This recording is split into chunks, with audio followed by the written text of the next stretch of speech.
মালদ্বীপের জলরাশির পাশে এখন দুই চিরপ্রতিদ্বন্দ্বী দলের লড়াইয়ের আভাস। ফুটবল মাঠের চিরচেনা সেই দ্বৈরথ্য আবারও ফিরে এসেছে। বাংলাদেশ বনাম ভারত, তপ্ত রোদে ট্রফি হাতে দুই অধিনায়কের হাসি মুখের আড়ালে জমাট বেঁধে আছে এক তীব্র লড়াইয়ের সংকল্প। মাঠের লড়াই শুরুর আগেই সমর্থকদের রক্তে বইছে উত্তেজনার ঢেউ। শুক্রবার রাত 9টায় মুখোমুখি হতে যাচ্ছে বাংলাদেশ ও ভারত, আর এই ফাইনাল ম্যাচে নির্ধারিত হবে কার ঘরে উঠবে শিরোপা। সাফ অনূর্ধ্ব-20 চ্যাম্পিয়নশিপের শিরোপা নির্ধারণী এই মঞ্চে দুই দলই এসেছে দাপট দেখিয়ে। সেমিফাইনালে নেপালকে 1-0 গোলে হারিয়ে ফাইনাল নিশ্চিত করেছে বাংলাদেশ। অন্যদিকে ভুটানকে 5-0 গোলে উড়িয়ে দিয়ে নিজেদের সামর্থ্যের জানান দিয়েছে ভারত।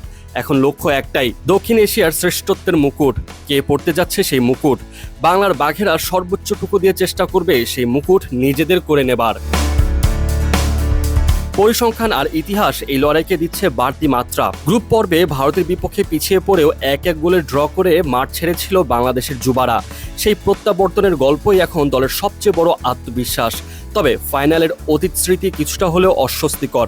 2019, 2022 এবং 2025 তিনবারই ভারতের কাছে স্বপ্নভঙ্গ হয়েছিল বাংলাদেশের। সেই হারের ক্ষত মুছে দেওয়ার মোক্ষম সুযোগ এখন তারুণ্যদীপ্ত এই দলটির সামনে।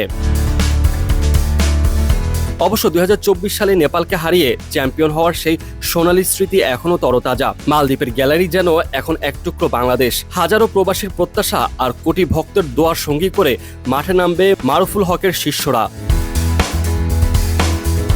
প্রশ্ন এখন একটাই, ইতিহাস কি পুরনো পথেই হাঁটবে, নাকি মালদ্বীপের আকাশ সাক্ষী হবে লাল সবুজের নতুন এক মহাকাব্যে? উত্তর মিলবে আজকের সেই মহেন্দ্রক্ষণে।